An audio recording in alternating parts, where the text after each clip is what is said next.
Not all mine. Right, we're really looking forward to talking to two brothers here, probably unique. They're weird, they're wonderful, they're stylish. They are currently celebrating 50 years in show business. Before we talk to them, let the sparks fly.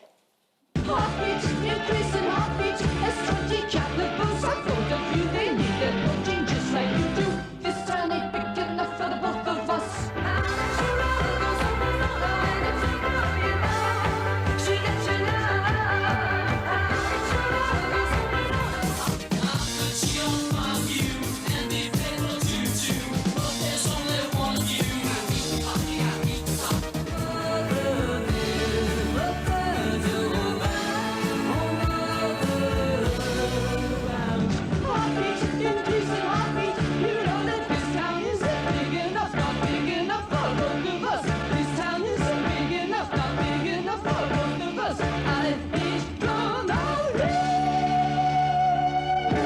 Well, this town is big enough for the two of them because they're in London for the release of their documentary film tomorrow, and at cinemas near you on Friday. Sparks, otherwise known as Ron and Russell Mael. Very good to see you guys. Great to see you. Ron, I want to talk to you first, Ron, because that Russell boy, he was stealing all the attention, he was getting all the glory. And Ron, when I was a kid, you used to scare me. Right, I used to sit and think, does he speak? Does he move? You have this cultivated look, so it's an absolute privilege to talk to you today. You do speak, do you? Occasionally, but in the proper settings, like in a show like this, I will kind of But how did go that on happen? and on and on. Yeah, So, how did that happen, Ron? Was that, intentional, or were you just the quieter one and then thought, actually, this is a great gimmick? well, I don't. It's hard to a gimmick kind of puts a perspective on it that maybe is not the proper one. But when we first started, we always wanted to be a British band, even from Los Angeles. And so there were 5 members of the band at the time, and they were all kind of, to varying degrees, carrying out that kind of British look, including Russell. But I kind of never was able to develop that, so I kind of went with my more sardonic, quiet look. And the surprise to me was, when we did appear on Top of the Pops in the UK for the first time, that close-ups of that kind of look had more of an effect than people leaping about. So, yeah. And Russell, it's interesting to hear Ron saying that you wanted, even though you were from LA, you wanted to be more of a British band. Why was that?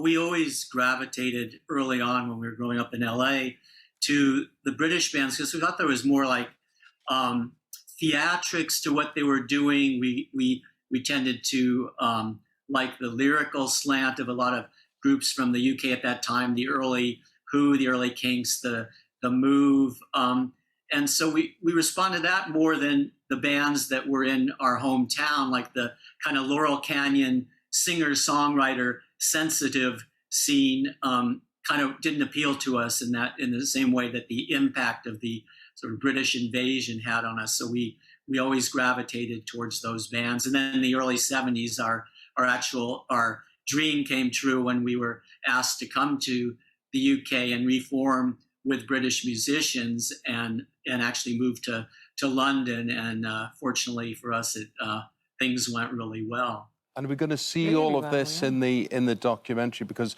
Ruth was mentioning there the influence. And we're not just talking about fans who will remember you. We're talking about artists, musicians, who were or became fans. Yeah, and so many of them talk about Sparks. Well, listen, let's have a look at what they've got to say about you both.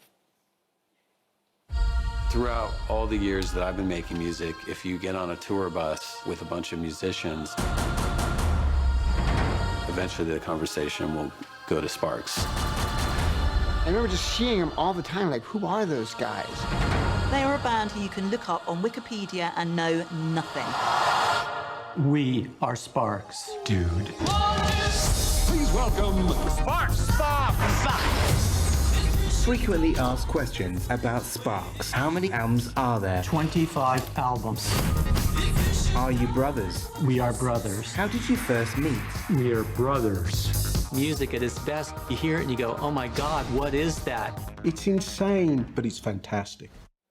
Insane but fantastic. Do you like that description? It fits us pretty well, I think. Yeah, yeah. I want to talk about the two of you growing up because, you know, you seem very, very close still. What was life growing up? Did you come from a musical household? It wasn't really a musical household other than the sense that our father would bring home records that he really liked. And so we kind of maybe absorbed some of that into our genes early, Little Richard, Jerry Lee Lewis, Elvis records. And so he was a fine artist, a painter, but not a musician. But I think just hearing those records early on kind of instilled something within us to really pursue music. So, Ron, your dad was a big influence on both of you. He died when you were quite young. Did that lead to you two becoming more interdependent or closer together?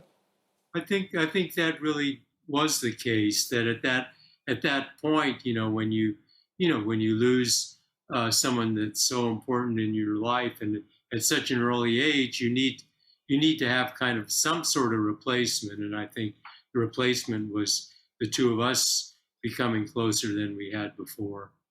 And obviously, working together for so many years, are there disagreements? Do you have creative disagreements? How do you sort out who does what? Well, I mean, the thing within Sparks is that our roles don't overlap. So I'm the singer, Ron doesn't want to be the singer, and he's the main songwriter. And I thank my lucky stars every day that he has the ambition to write the songs that he does. And so I think our roles just don't overlap. And also we have just kind of this common vision and almost a mission that we want to just be getting out music that we think is really provocative in all sorts of ways and really forward thinking, and that doesn't sound like a band that has a 25 album long career. No, Yeah, indeed, and working on the 26th, we understand. Ron, Exactly. Ron, I mean, you're artists in the true sense of the word. You get that recognition from your peer group as well. Your style. Tell me about your style, how you develop that. Does the style change? Because you're iconic, I think, is a good description of both of you. How dare you? I mean, I can only speak for myself, but it kind of relates to what I mentioned earlier about not fitting in with a rock and roll kind of image. And so I decided to go kind of more conservative, and the kind of sad banker look kind of caught on in ways that maybe satin and snakeskin boots didn't. And so You must have really a Saturday off, Ron, do you? I mean, you must lounge about in shorts and a sweatshirt. Being a sad banker, he has the weekends off. Yeah. The banks are closed on the weekends, but it isn't that I go walking around, in my Levi's on the weekends. I'm, perhaps I'll take off the tie, and that's about it.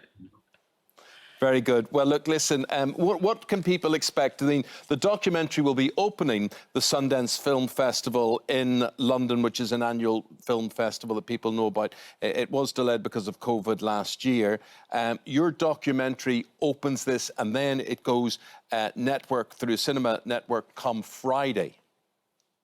That's right, yeah. We're actually doing a Q&A following the screening of the Sundance Festival, and that's with Edgar Wright. With Edgar Wright, the director, who did an amazing job on this documentary. It's going to be broadcast simultaneously around the country to somewhere over 200 cinemas around the UK are going to see the Q&A and the film simultaneously, which is really exciting. But Edgar Wright, we're a huge fan of his films, and when he approached us to do this documentary, we had hesitations in the past, but when we knew it was someone whose films we really respected, and we felt there was a real kinship in what Edgar does visually, his kinetic sort of style of his films, and Sparks' kinetic sort of style of our music, that it would be a match made in heaven. And so we're really, really proud of the job that Edgar's done on the documentary. It's something really special. And we think also for people that may have absolutely no knowledge of Sparks at all, that it works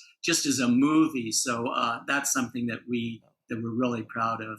Well, guys, as two Top of the Pops watchers from the 70s, an absolute privilege to get to talk to the enigma that is Sparks. And to find out Ron does actually talk. Yes. We never knew that.